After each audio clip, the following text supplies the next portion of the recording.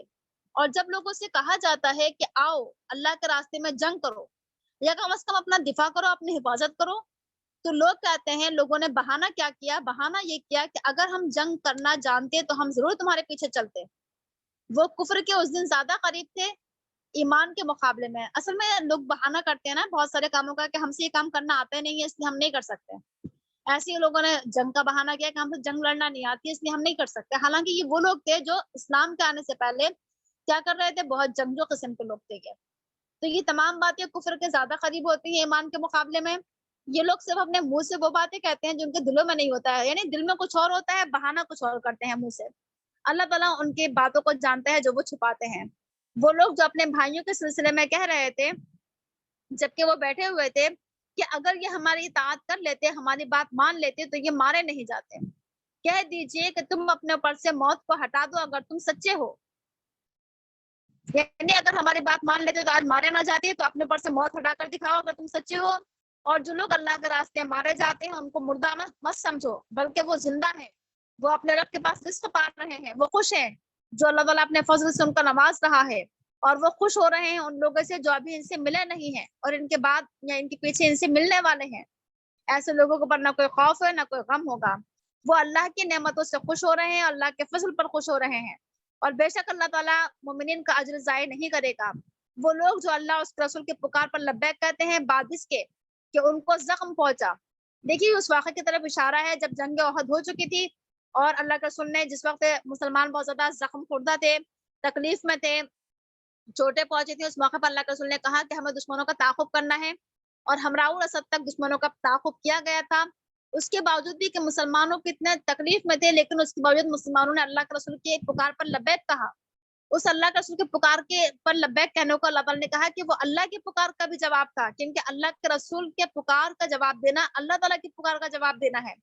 تو لوگوں نے اس موقع پر جو کام کیا بہت اہم انتہائی بہت عظیم کام تھا. وہ اللہ تعالیٰ نے اس کی تعریف کی کہ یہ سب سے اچھا کام ہے اور یہ انہوں نے اللہ سے ڈر کر کیا، ان کے لیے اجر عظیم ہے. اور اللہ تعالیٰ کہہ رہا ہے کہ جب لوگوں نے ان سے یہ کہا کہ تمام لوگ تمہارے خلاف جمع ہو گئے ہیں، تمہارے لیے تم پر حملہ آور ہونے والے ہیں، تو وہ ڈرے نہیں.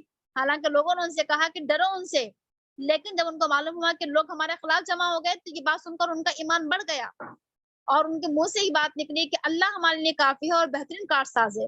یہ طریقہ ہمارا بھی ہونا چاہیے کہ جب لوگ ہمیں ڈرائیں کہ لوگ تمہیں نقصان پہنچانا چاہتے ہیں 11:30 بجے تک ہوتا ہے.